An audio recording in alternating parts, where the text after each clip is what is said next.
digital-driven post-pandemic in era of the new normal workplace. This is a preview onto our masterclass 4.0, preparing for the disruptive and digital-driven post-pandemic era of the new normal workplace that will be held in January. It's such an honor to welcome you here in this event. My name is Nadia, and I will be host for you today. On today's agenda, we will have our webinar on preparing for post-pandemic digital-driven era of the new normal workplace. Our guest speaker, Prof. Satabawani, will having his presentation for 1 hour, and then after that we will have another agenda for questions and answers. Before moving along to Prof. Bawani presentations, I will read Prof. Bawani profiles. Right now, he is CEO of Disruptive Leadership Institute. He has over 30 years of international business management experience, including 20 years in executive coaching. He also the author of Leadership in Disruptive Times. He is concurrently the CEO and C-suite Master Executive Coach of the Center for Executive Education, currently the Professor of Practice of Disruptive Leadership with IPE Business Schools, Paris for the MBA in Disruptive Leaderships. So right now I will give time and the screen to Prof. Satar Bawani. So Prof. Satar, the time is yours. Thank you, Nadia. Sorry, okay, Chris, over to you. No, thank you, Nadia. Professor, I was just thanking Nadia for the intro. Yeah. Now, do you want to take over? No, it's the floor is yours, or rather the screen is yours. No, I thought you want to go through the introduction of the program for the masterclass, so you can do it later. Yes. Okay, anyway, that's fine. A very good afternoon to each and every one of you, and thank you so much for taking your time this afternoon to be with us. And for the first time globally, that I'm going to present this latest research about the best practices of organizations that we have identified that has started the entry or the implementing their strategy for the new normal. And I'll be sharing some of the 6 best practices and the organization, what worked and also what doesn't work, and to give you some insights. And it's just very quick, very brief overview, because we're going to have a workshop in January where we will be going further in depth, where we were going through case studies and exercises from global MNCs, organizations like Microsoft, A6 sports shoe company, Unilever, Procter & Gamble, GE, Starbucks, some of these organizations that has started the post-pandemic digital transformation very successfully, and I'll talk about that later. Okay, so I think Nadia has done introduction, so I will not go into this. If you want the slides, we will give it to you. You can write in to us at the end. We will be able to share with you. Now, very quickly about my organization, we have 2 organizations that's involved in the research in the disruptive leadership. Center for Executive Education does the delivery, the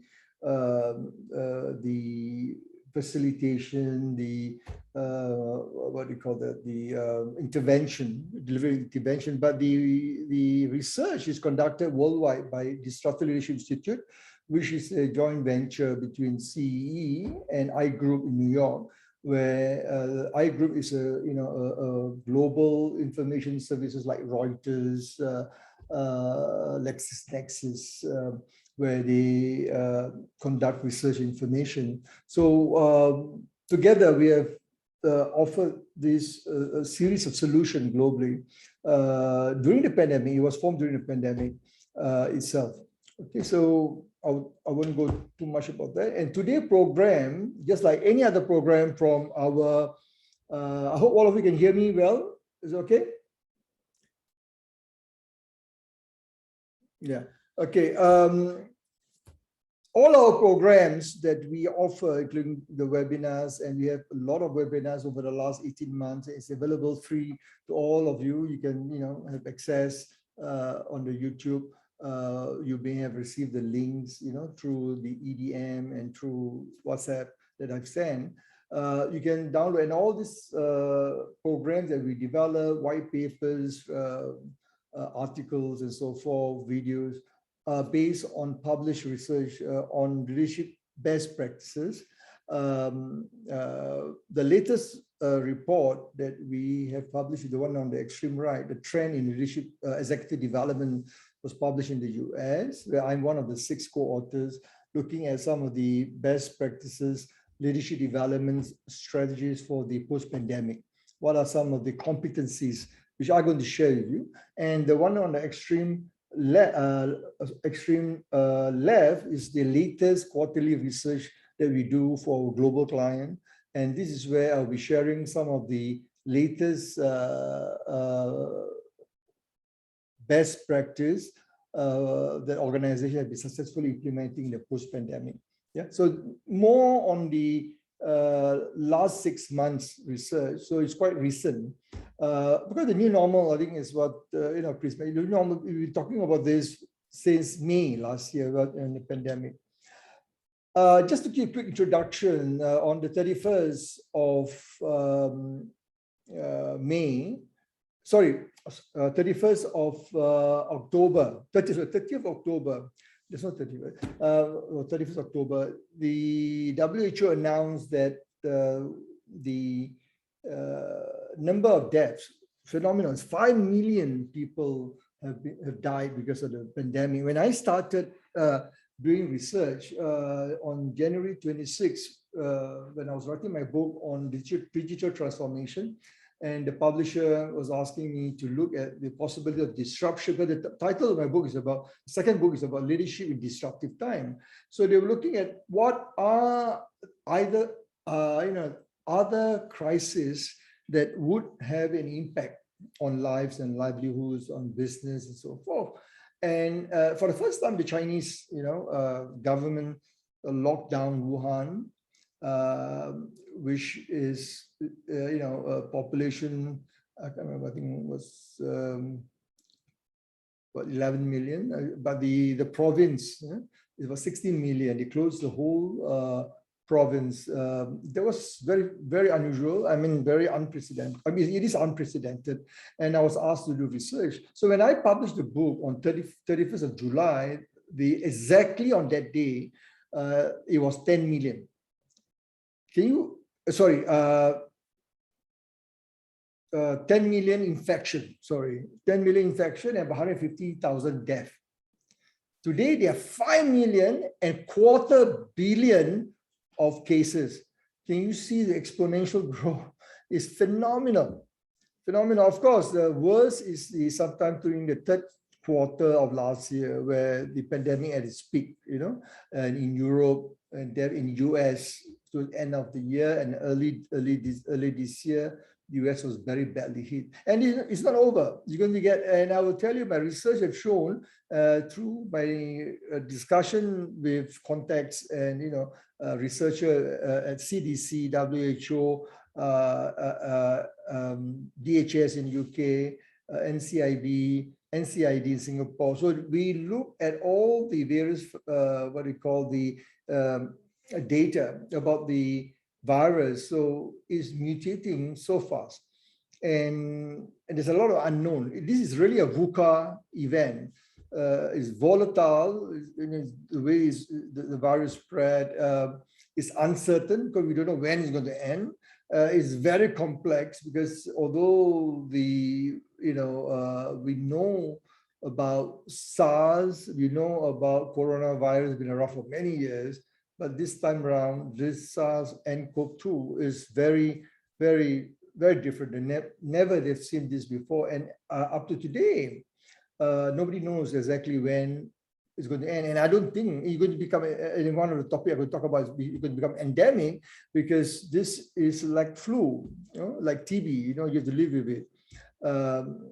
It's not like Ebola, where you can eradicate, the chicken pox, you can eradicate, but, or even Ebola, the pandemic, they managed to stop the spread, and in US and Africa. So this time around, the coronavirus, I think we have to be prepared for the long haul. And this is my concern. And as every day, when I go into every single day doing research and finding out what is happening worldwide and reading papers from British Medical Journal, The Lancet, reading the CDC report, WHO report, a lot of uncertainty.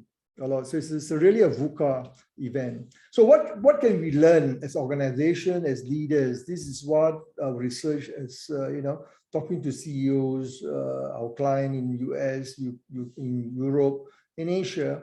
And also we look at some of the other research that's been conducted by McKinsey. We look at Boston Consulting Group, Deloitte, PwC, Gartner, Forrester, and there's a common themes that we can identify. One, sorry to say this, no organization that we have found has a crisis management or BCP plan that was successful in addressing the disruptive impact of COVID-19. Because it's truly unprecedented, but it's not really surprising, because Bill Gates in 2015 in his TED talk about after the Ebola crisis, they talk about the possibility of this mega virus, they call it the pandemic, and this is what he's talking about in 2015. So many people do not take it seriously. And there's a possibility, I think it was Newsweek about 2 months back wrote about the possibility of another major pandemic coming about 5-10 years time. So I think we have to really learn from this episode. Both businesses, government, and a lot of governments have, many governments have failed miserably in their ability to put in place public healthcare infrastructure, to put in place policies, and they cannot rely on the past, the playbook. Like, for example, SARS is different, although they come from similar genetic in terms of the family, where the virus, what you call it, the DNA codings, but we have never seen the way the virus replicate and the transmission in the first 6 months to 12 months when he was identified in Wuhan. And there was still a lot of question about the origin, where is it from the lab, or is it part of the cyber, or the what they call the bio warfare between China and US, and there's a possibility there will be more such, because the research to bio warfare is coming up, getting into in a very I would say very concerning, and reading some of the reports from defense journals and looking at what is happening. Besides offer biowarfare, we're talking about AI. War will be fought without men on the field. We're going to see a lot today. We've seen how technology, drones, and soon we have super soldiers, who are going to be put on in the field. So these are reality. This technology has disrupted totally every aspect of the business, every aspect of our life. Now, second point, I think this is something that all of us have heard: resilience. Actually, it's not new, because we know after the global financial crisis, I was going around the world delivering programs, and we talk about after the GFC. Of course, the GFC, the global financial crisis, is for the financial services, and the other smaller industries are impacted. But we then had advocate resilience in terms of being able to quickly turn around, or quickly learn, fail fast, and learn from it, and being part of what we call the learning organization. So I think many organizations do not learn. I think the global financial crisis and September 11, there were other black swan events that has happened, over the last 25 years that we should have taken notice and prepared. And the third point that we have found that many of these companies, first thing they do is save. I mean, which is I think makes sense. First 6 months, most of our clients tell us the one and only priority is to conserve cash, because with the pandemic hit, most of the business, I say of course the e-commerce, the businesses where you're talking about logistics, supply chain, and they're doing well, healthcare.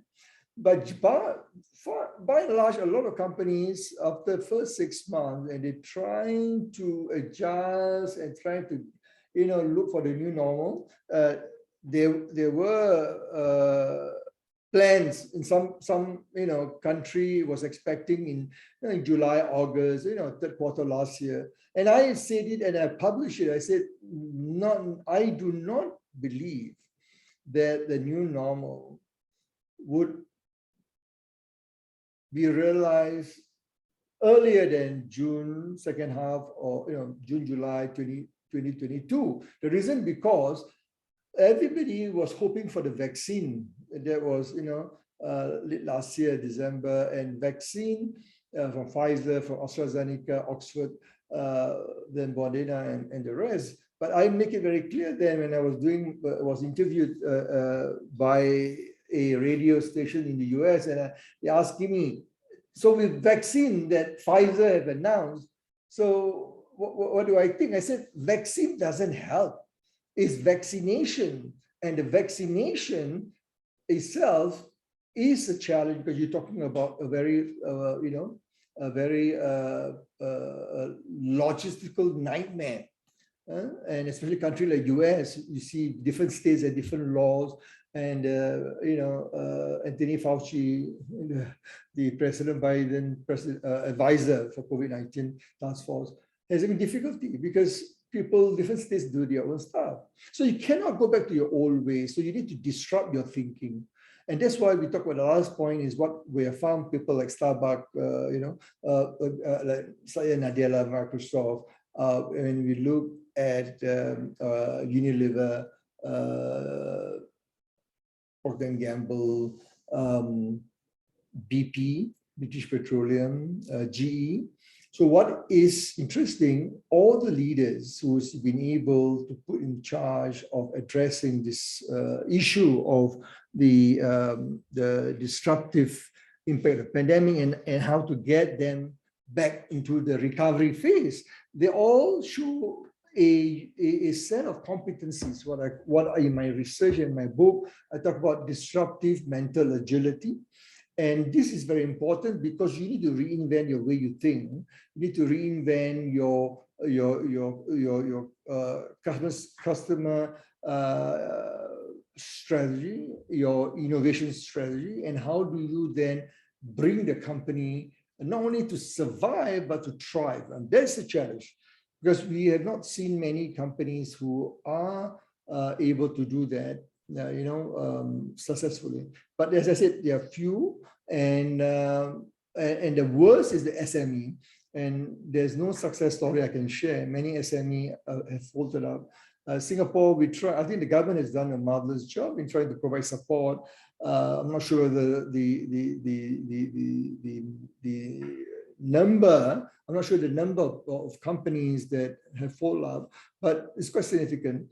And this is where we need to be realistic. This is going to get. I personally believe that the time is now, and I'll share some research. So this is the 6th point that we have published in our members, what we call it, the briefing series to CEOs worldwide. Number 1, COVID-19 is going to be endemic.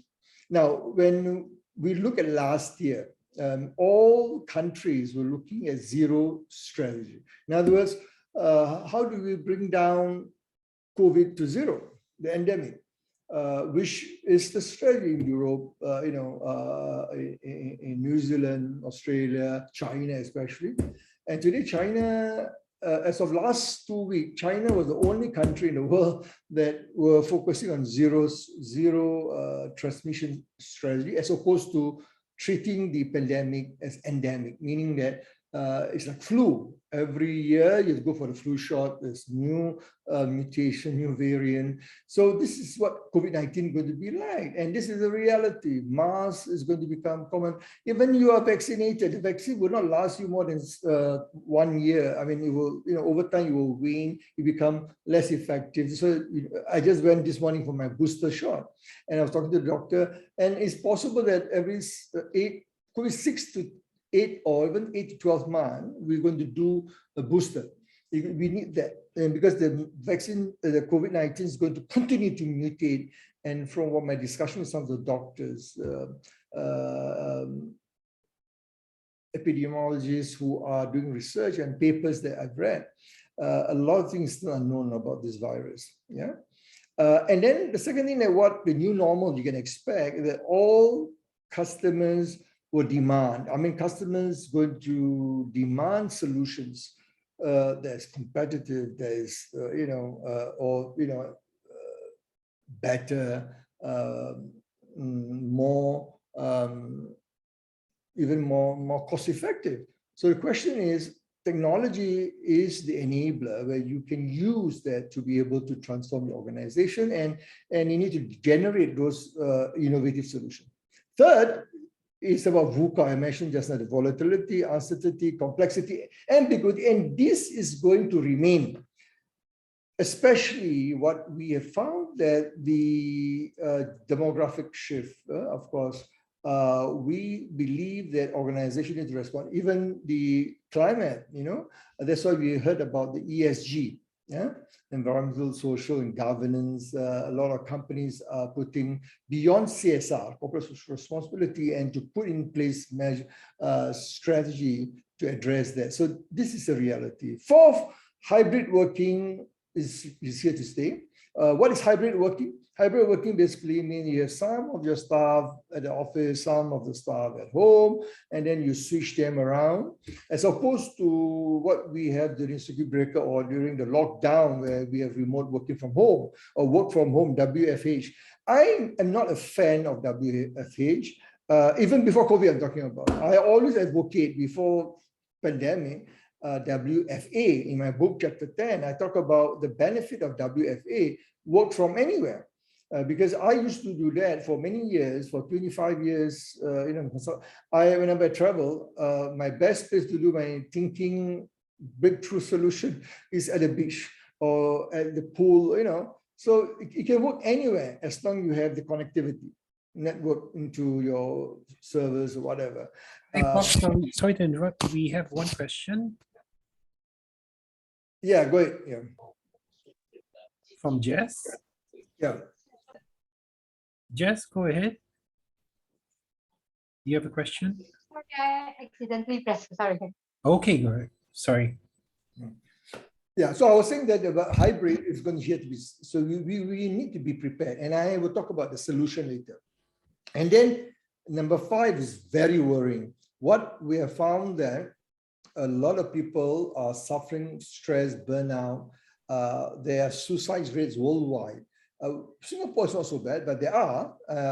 I read there was a report a few days ago about the number of cases, of stress-related burnout, and IMH has seen many, Institute of Mental Health has seen many more cases. In Malaysia, the suicide rate is so very high.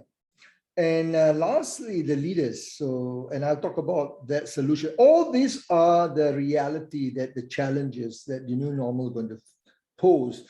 And of course, I will give you the remedy. I mean, the solutions that what we believe would, based on the best practice of organizations, what they have done. And I will share with you some of the practical ways to address this. Yeah? So the leaders need to build resilience and to prepare for the next crisis. And the next crisis can be as early as the next 2-3 years. And we do not know in what form. And this could be another pandemic.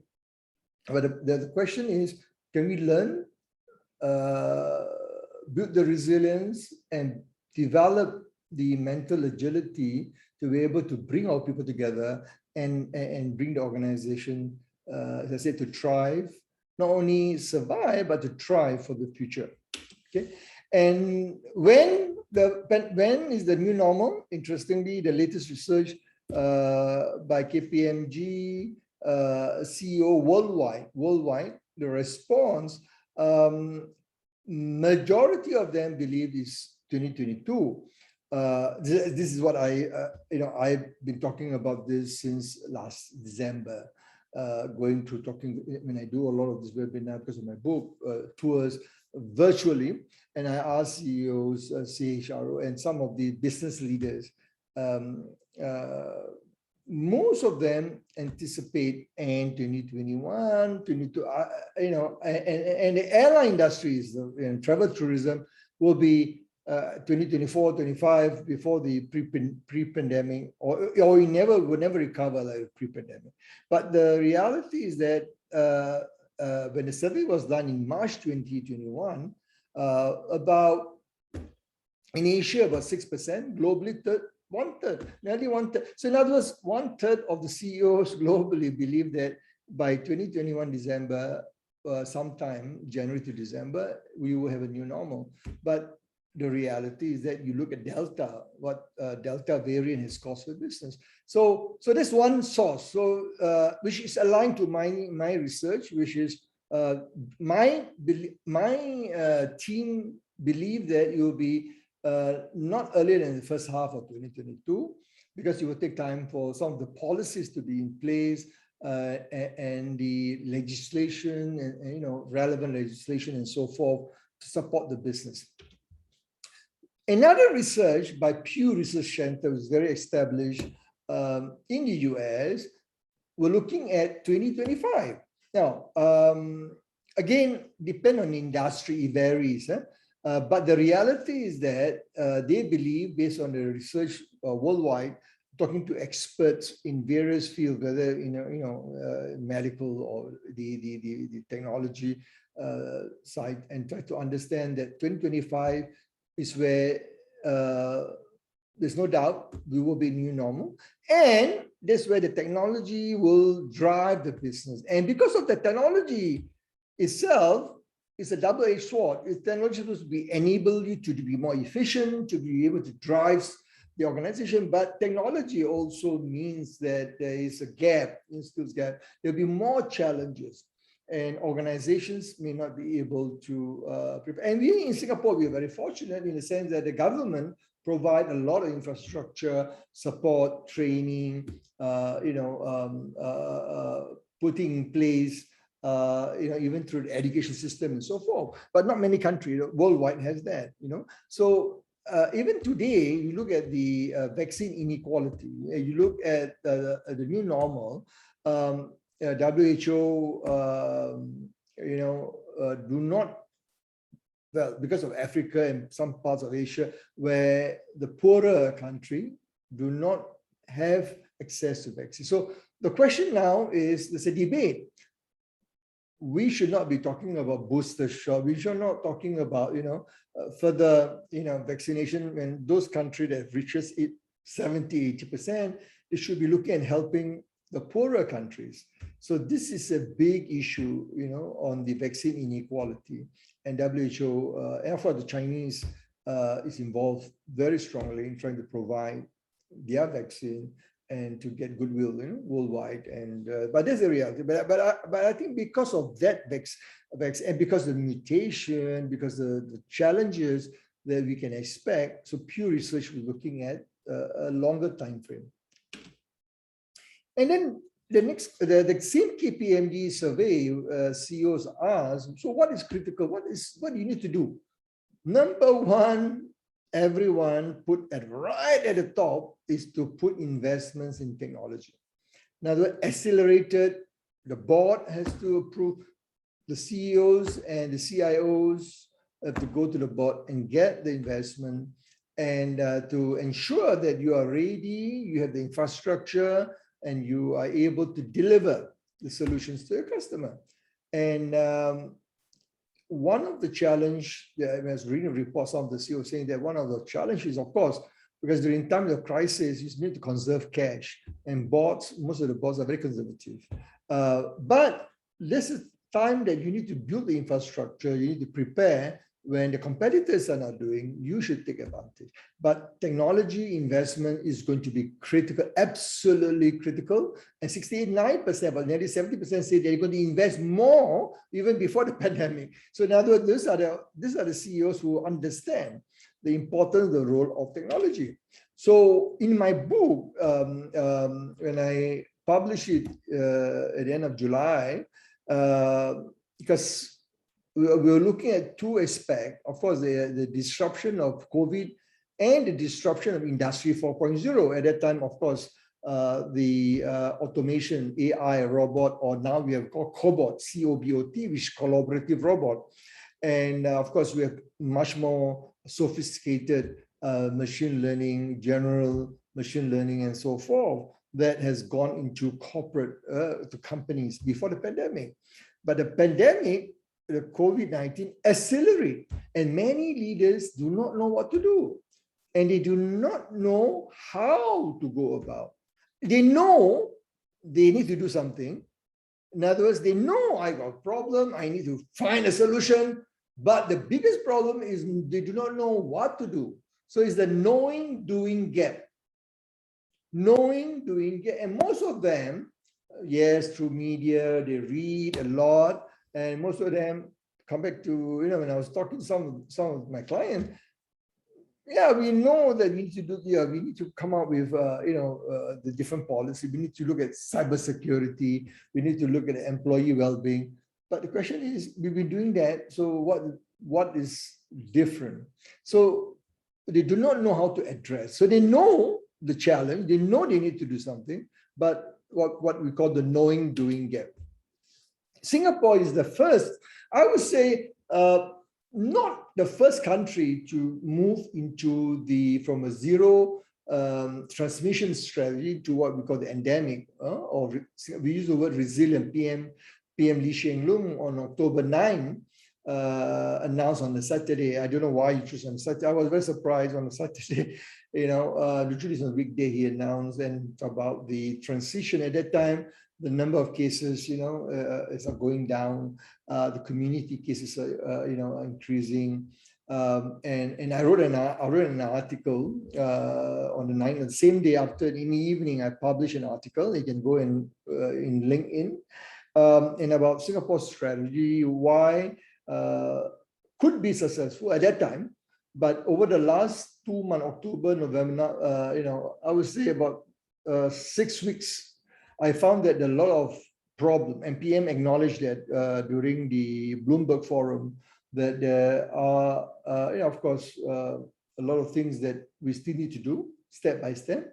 And Minister Lawrence Wong, the co-chair of the Ministry Task Force, in last, I can't remember which interviews he was interviewed, and it was in the Straits Times. He was saying that, we have to constantly adapt and change because the virus is changing so fast, and they right now acknowledge that they had flip-flop their strategy, keep on closing or more restricting, telling people to work from home from day 4, then they want to open up. So there's a lot of things that's happening which make it very difficult, and that's why I said this is a classical VUCA driven, and you can expect this to continue. And read, I won't go more into that, but read, and on Sunday, probably Sunday or Monday morning, I'll be publishing the assessment of Singapore's strategy.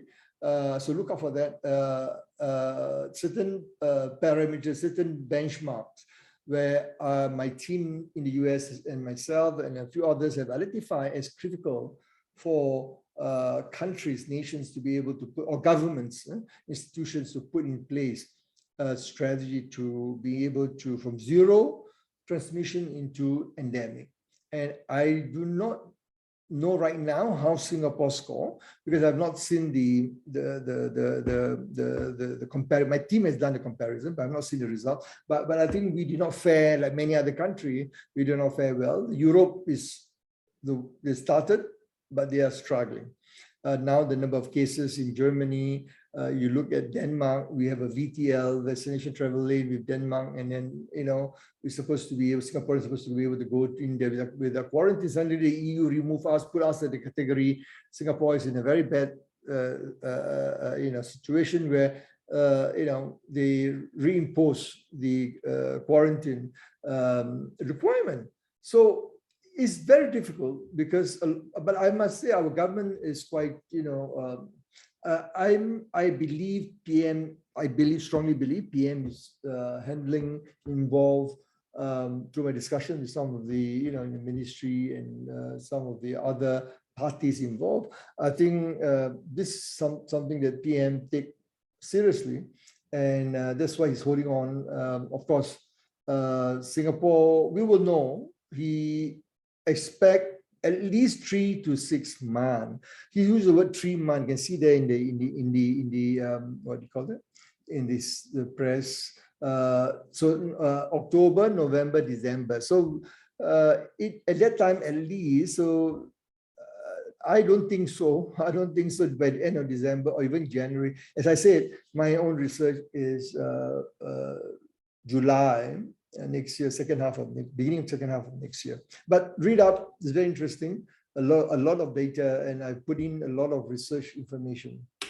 Now, okay, so now is the strategy. So now the question is, the new normal, what is happening? So what do best in class organization do? What have they done? Example, if I look at Starbucks, for example, how they have transformed their customer service interaction. They have the Starbucks in the US, the membership, forgot the name of the app, where because of the pandemic, people work from home, and how to be able to develop new solution on apps or make it easier. And of course, one thing about Starbucks, all along, Howard Schultz, the founder and chairman, has made sure that people always come first. People before process and technology. Now, this is something very important. Many companies put technology first. They buy the best technology, then they try to fit in without understanding the people aspect, the level of the competency, what is required, reskilling. So these are things that really focus on the people aspect. And the first group of people focus on your leaders, because they are the one who need to drive the team, need to drive for success. And at the same time, not only current leaders, you need to prepare for future leaders, because we're going to find the war for talent 4.0 or now 5.0 is going to become more intensified for digital talent.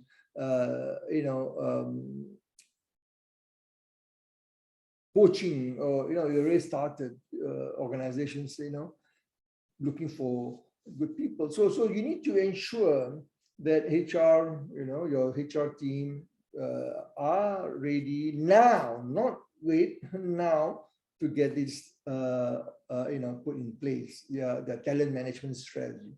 Third is your leadership. What I call a shift in the leadership paradigm, the mental model, how they think, how they conduct themselves, how they treat the people, how they no more top-down, no more autocratic, more consultative, more affiliative, more coaching style of leadership, and to be able to demonstrate disruptive mental agility. And I'll talk about that. I'll give you, all what I'm saying, all the articles are free. I'm putting it free. You can download and read. But the disruptive leadership competency is very crucial. So if you're looking at, because we've done research globally and looking at what exactly needs to be done because the climate crisis, we have not hit. Let me tell you, what we are talking about, the pandemic, all this is fine, but when the real climate crisis in 2030, when what is anticipated, to hit us, that is where we're going to find a lot of companies not prepared. So now is the opportunity. Yeah. So then the fourth one, what we recommend, the best practice, we look at Microsoft, look at company Baxter, Hologic, which is the medical healthcare. What they do is they create during the pandemic, they invest more in people, and then they create learning culture, a learning organization, and organizational agility. So not only the people, the whole organization machinery, the whole organization is able to change and move quickly to be able to respond to the changing external environment. So what is happening? A lot of companies are struggling, but they're unable to unfreeze because of the change. It's happening so rapidly. They're not able to cope, and they become stuck. And this is where the failure sets in. And lastly, which I put again about people, is about how do we ensure that the people feel engaged. We want to ensure employee engagement. We want to protect our employer branding. We want to look at our employee value proposition, EVP. How do we ensure that the employees are taken care? So we live in knowledge worker, professional who knows their job. They do not want to be told what to do. They know what to do. And then now this Gen Y are in the management position. We have the Gen Z, or what we call the digital natives. They are now coming to the workforce. They are born between 95 to 2010. Yeah? They are now, I would say, most of them are, 95. So you're talking about they just finished universities, they're coming in. And we going to, for them, of course, this is a shock, with the pandemic, looking at what's happening right now. But the reality is that we need to continue to engage. It doesn't matter whatever multi-generation. And I personally don't, although I've been involved in research for many years on multi-generational workforce, but I think we need to adapt to every individual differently. Look at their personality, look at the way they communicate. As a manager, you need to invest time to have that conversation. Yeah. So these are the 5 best practices that how to be prepared for the new normal. Let me see, sorry, 1, 5. So okay, there's something, the numbering. So there should be 9. So the next one is we talk about Boeing, where they are able to compete based on the organizational learning. So how do they learn, unlearn, relearn, and be able to get that learning, looking at the competition, looking at the industry, and change quickly their offering, service offering, product offering, and business model. In other words, you must be agile enough to be able to change to respond. And of course, Microsoft is the next one, number 6. We look at innovation culture.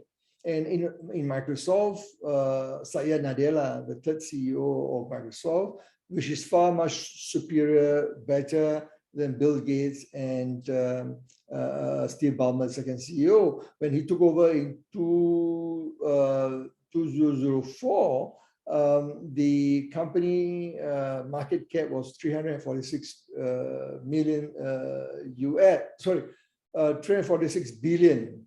So when in June 2020, last year, the market cap was 2 trillion.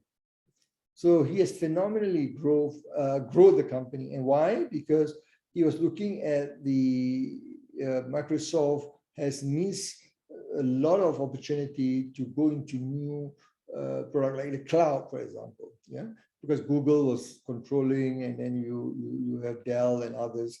So he was late, but he was very smart because of his relationship with all these system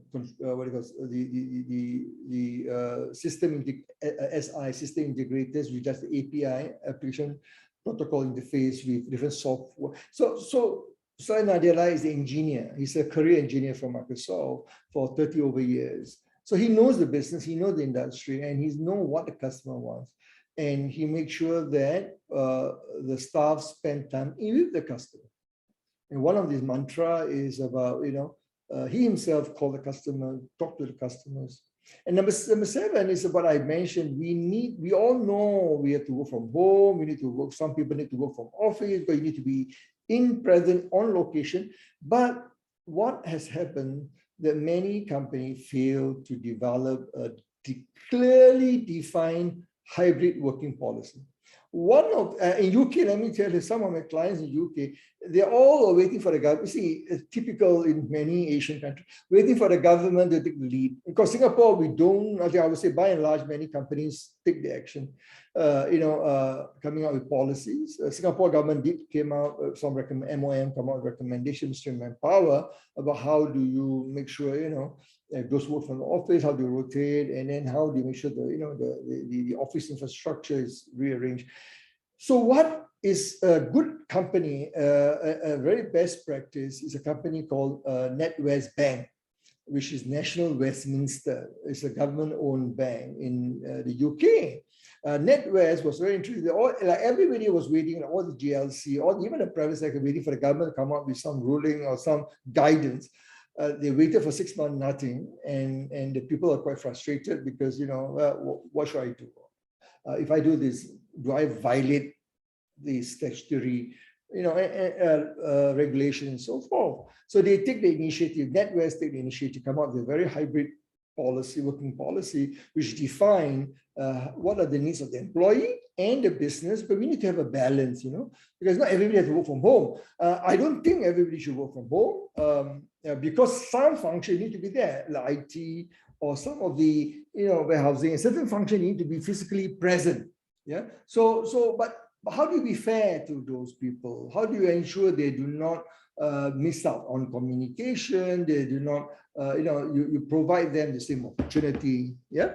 And the last one, which is lately we have seen quite a number of cases of managers burnout. While the managers are helping a lot of companies, the managers, many companies, you will find the managers helping the employee. In other words, their focus is make sure their team okay, no stress, they provide support, okay, they give you a yoga or go to the gym. They provide all these corporate wellness programs.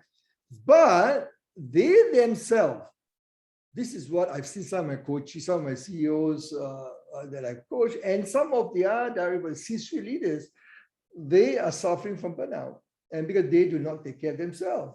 And a good best practice organization that does it super, the best in the world, is a company called Unilever. I've looked at the Unilever framework over the years, even for the pandemic, they have a corporate wellness.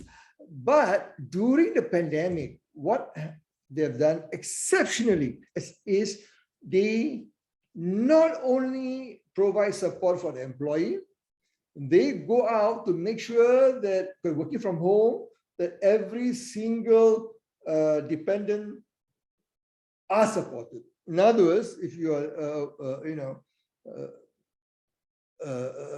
woman professional, if you have the husband, the children, your mother or your parents staying with you, father, they will provide support. Make sure, because you want you to have a peace of mind when you're working from home. And the managers are trained. And I've seen the manual, they're trained how to conduct the session, how to do counseling. Of course, they have also EAP,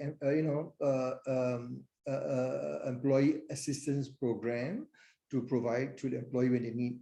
But again, Unilever is a good example if you want to look into that.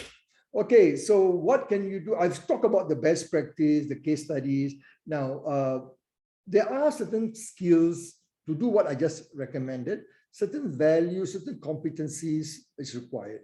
So what are these? This is the crisis model that we have developed and published, and many companies are now using it in US, because my consultant and the projects mostly in the US, and we find it very simple. And Marriott Hotel, the former Ann Sorensen, the former CEO, who died because he has cancer during the pandemic, and how he communicated, how even the company was there to close the hotel worldwide.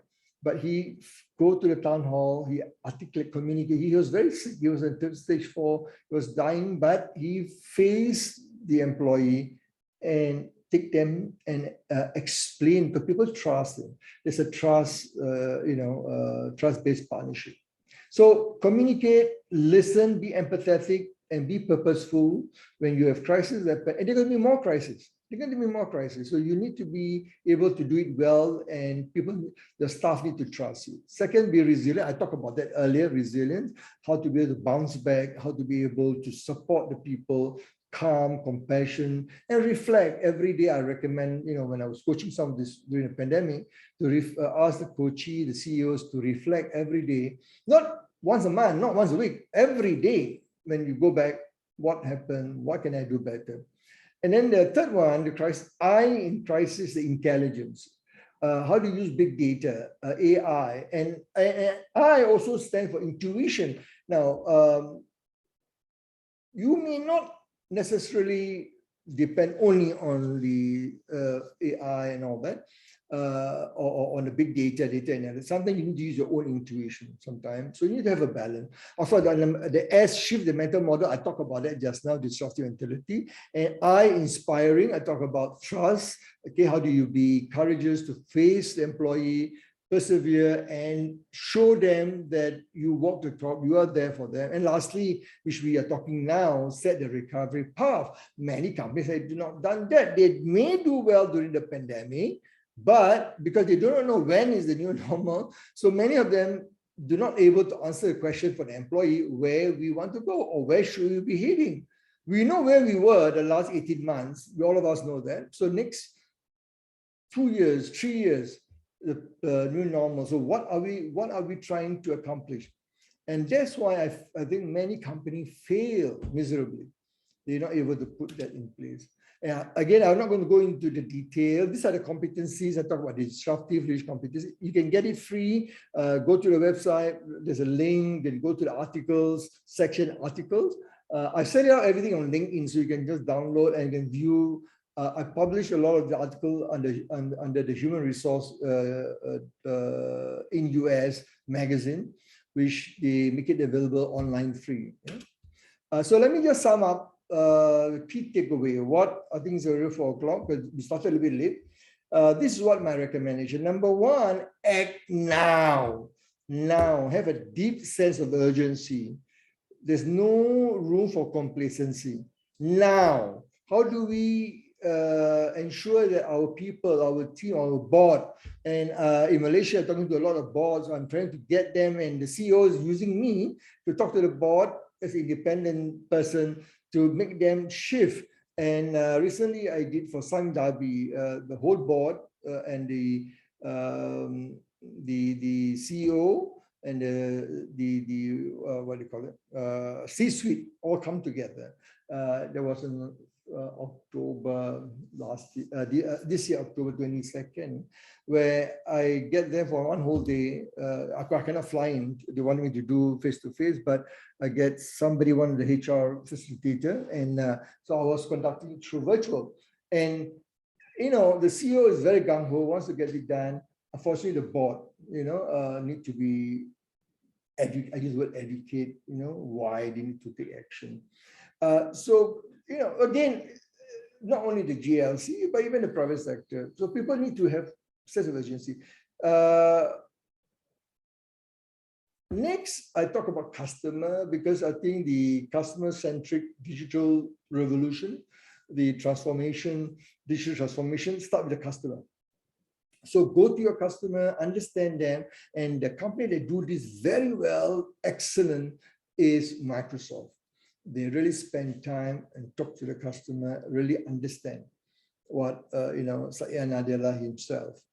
The other organization that do this well, of course, is Procter & Gamble, trying to, go into the consumer market and spend time to do research, to understand and develop solution that is really relevant.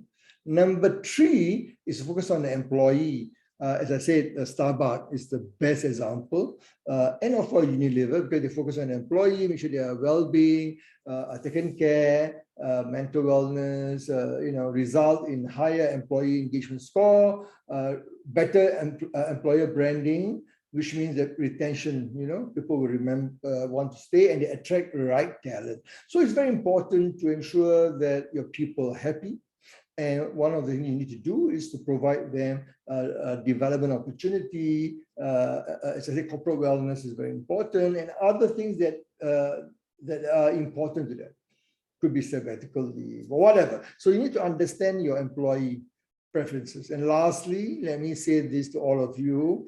As I said earlier, COVID-19 is not the shock. I've gone through 4 major crises. I've gone through the Asian financial crisis in 98.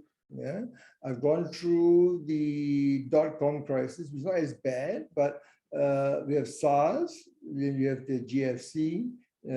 SARS is 2003, 2004. Then the GFC, which is the 2008, 2009. Of course, now we have this pandemic, COVID-19. So they're going to be the next one. I don't know, but I would anticipate. Of course, we are all preparing for the climate. We are preparing. We're talking about the COP. The conference just over. Scotland, I think they make some progress. China, India, in terms of cutting the carbon emission, but we are still way long way. But there'll be 20, 30 years time. I mean, 30 years time, people I probably won't be around. But the question is, what do you need to do to prepare yourself? And you can have another crisis. It may not be as magnitude as COVID. It could be another crisis within your industry, supply chain bottleneck. So one of the things that companies are doing in Vietnam, they try to bring closer the supply chain, and instead of relying on China, because many of the organizations are relying on China as part of the supply chain, especially in Wuhan. You have so many factories, and everything goes into China. And when there's a problem like the COVID-19, when they locked down, Chinese government locked down, the whole worldwide supply chain are impacted. So these are things that leaders need to find things, find ways.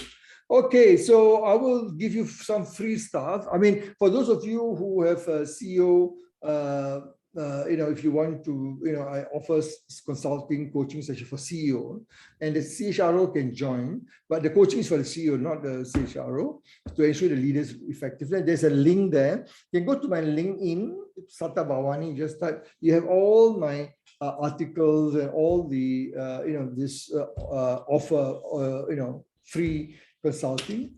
And I have provided one-stop, easy for all of you, all the resources, article, white paper, research report, videos, or you can go to my website, CE-Global or Disruptive Leadership. You see at the bottom of the banner, the slide. You can get all the, but what I did is to make it easy for you. I put everything in one place. You can just download or read, so go to my LinkedIn. So when we talk about the challenges, so we have developed a series of masterclass. The first one will be in January for the post-pandemic, which Q8, the organizer, will give you some information later. So, but there are other series we do it for in-house, for client. We customize, like Petronas of Johor Corp. We customize their, the program, some Dhabi as well. We do executive coaching to help them to prepare for the post-pandemic. Coaching 4.0, looking at disruptive skills, disruptive leadership. Okay, and this again in the website you can get. For those who want to get a book for November and December, we are giving away 20%. You can just go, the code is there. Yeah. Code gives you Bhavani 20. But if you want to buy bulk order for your leadership team, more than 10 or more than 15, just email me. We will give you better discount, more than this, because my objective is to make sure that people are getting the support, the resources on how to get it ready for the post-pandemic. This is the masterclass. I think later Chris will give you more detail, but I would encourage you to, those of you who would like to know more and go to more detail, the title will be Future Work in the Post-Pandemic Data-Driven Workplace. What are some of the best practices can you put in place from the workplace, So all these three factors. So we will look at organizations that have been very successful to put in place what we call the future work, future work dimension. There are 4 or 5 models that I will introduce during the workshop. That's it. So yeah, because I saw it a little bit longer, so I will now pause for Q&A or any question. Chris? Thank you, Professor. Thank you, Professor. I'm very conscious of time, although we started a bit late, but I think some people, like we have had some people just have to excuse themselves because they've got fine. Whoever is around, that's fine. Yeah. But we can take 1 or 2 short questions if there's any. I see. I think Dr. Ahmad Magat put up his hand. Ahmad Magat, yeah. Yes, please go ahead, Doctor. Yes, I have a question with respect to what you mentioned earlier, Right. In your session concerning the knowing-doing gap. Yeah. Right. I suspect this is a real perennial problem, especially afflicting SMEs. They know they need to do things. They know they need to change. They need to adopt new technologies and all that. But I suspect many of them really do not know how to do it.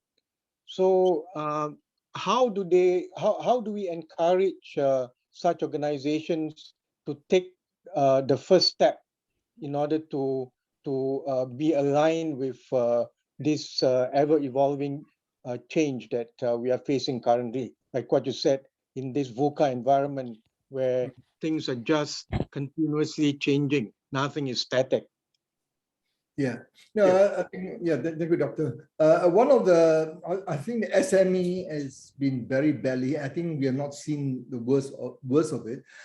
We are very fortunate in Singapore. Talking about Singapore, the government has provided a lot of support, grant and digital conversion, SME Go Digital program. As you say, many of them know, and among even my relative, my brother, my family was own SME, and they know. But of course, then the question is, okay, where do I put we have limited cash? Where's our priority? It's about survival, not thriving. So the challenge is to be able to get them to see and to have a self-awareness that it is important to invest in the right infrastructure. It's important to invest in the talent, and they know it generally. But the question is, we need to get them to provide the data or to provide the support and individual. I think to be able to convince them the importance. I think as you correctly mentioned, they know it, but they are not able to do it from the people that I've spoken to for 2 reasons. One is, of course, financial. They're strapped and they need to conserve cash. Second is they have not really seen the benefit, for example, for digital transformation. Over the years, we've been talking about that. It's not new Industry 4.0. We'll be talking about this for F&B, for retail, for the last 20 years. And a lot of people do not took the government off or do not take advantage. And why?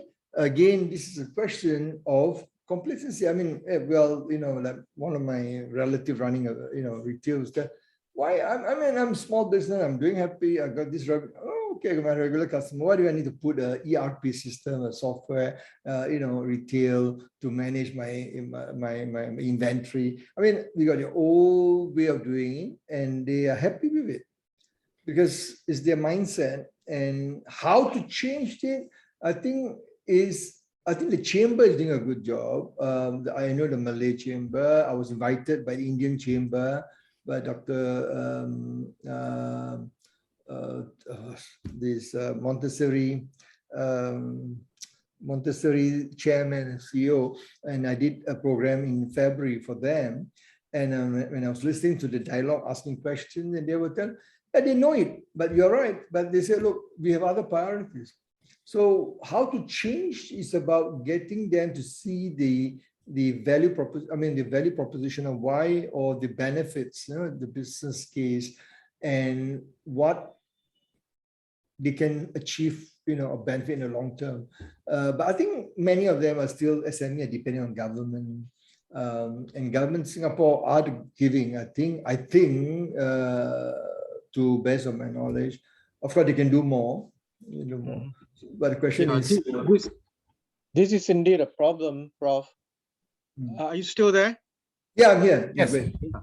Yeah, basically, in my 2.5 years stint as Sec Gen of SMF, my sensing there is that SMEs are just too overly pampered. They have this crutch mentality that they would only move, they would only do something if there is funding coming from the government, coming to the SME centers. Otherwise, very difficult to get them to move. Correct. This is the problem we have here. Yeah. Too much of dependence on funding. There's too much of a crutch mentality that has set in amongst our SMEs, regrettably. Yeah, most of them need help. I mean, most of them are mom and pop. Look at most of the SME. I mean, there are very few like 𝑠ame, very few like 𝒁𝒂𝒃, very few, those are well established. But I think you're right, because they already get used to their support, through the chambers and all that, the government is pouring funding. But again, I've seen this pandemic, a lot of them have suffered. But the question is, what else can we do? I mean, the government is doing it, and SME make up, if I'm not mistaken, more than 80% or 90% of the total establishments in Singapore. Yeah. There are more than 200,000 SMEs in Singapore now. Yeah, so it's quite huge, and every day there's a new one coming up. But I think you are right. I don't have a right. I think the government is struggling as well. To what extent they can still continue? Funding. But they are the lifeline, the business and in the economy. We need the SME. Yes, correct. So let's continue. I think this is where our part. Whenever I go out, I give talks to the chambers, I always advise. Seek help, work with the industry partner, and try to learn from others. And some of them are very proud, they say, oh, this is not your way of doing. I say, learn from, even competitor, learn from others and network. And, you may find ways of doing things better. Yeah, this is the major problem here. They know from learning, from hearing from people, from participation in the exhibitions and all of that, where they learn new things, but getting them to act, getting them to do something, that is taking that step to act, to do something, that is the real challenge involving SMEs. Correct.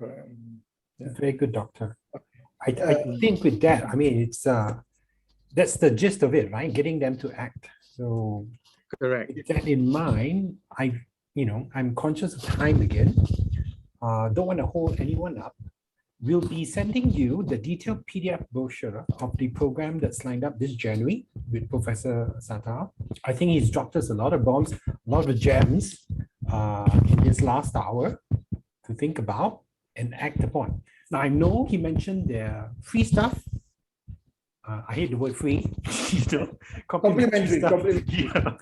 There's gems that you can go to his website, his LinkedIn, his profile, and download. But there's nothing that beats having him guide you through the content. Yes, you can download them and say, I'm going to read them, later, but later never comes because you're so stuck with work and other priorities, right? Day to day. So this gives us a chance this January 19th, 20th to set aside time where you can learn directly from the professor. Yeah, sorry, Dr. Bibijan, you want to ask a question? Dr. Bibi? Was there another question? Sorry. Not really. I mean, it's crystal clear. You know, your fantastic presentation is very good. It's just that I don't belong to the CEO category, so Doesn't no. matter. I It still doesn't feel matter. that there are a doesn't lot of matter. things to learn and unlearn. Yes. Even if you don't belong to the CEO category, you can learn how to buy in or get the board's buy-in. Right? Yeah, but That's you not the see case. a lot of committee, national committee, that sometimes you need to easier for the chairman or some of the other senior folks to listen to you. They trust you, they know you, and I think it's very important for us to do our part. And that's what I'm doing. Even my grand uncle, people, I get to make them understand what the pandemic it is and what is the digital, why they need to make. Even some of them are the younger, the millennials, the Gen Z. They know it, but they don't care. Some of them, the attitude. So I need to make them realize this is the best time. But by the time we have Generation Alpha coming in, which is the latest one, which was born between 2015 until now. So by the time they grow up and by next 10, 15 years, they'll forget about COVID. They will forget. COVID is not, they will not, because they will not remember the suffering that we went through. But the good news is that they are much more easier because they're more resilient, and based on some research I've read. But again, they're still too early. So too early.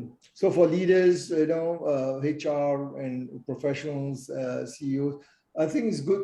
We need to communicate and share, like an event like this. I do a lot of this complimentary event like this. I want to share as much information and so that people can, learn. And I make all my materials free, on my website. Of course, a workshop that is organized by Q8 and other partners, which are commercially, they are running it.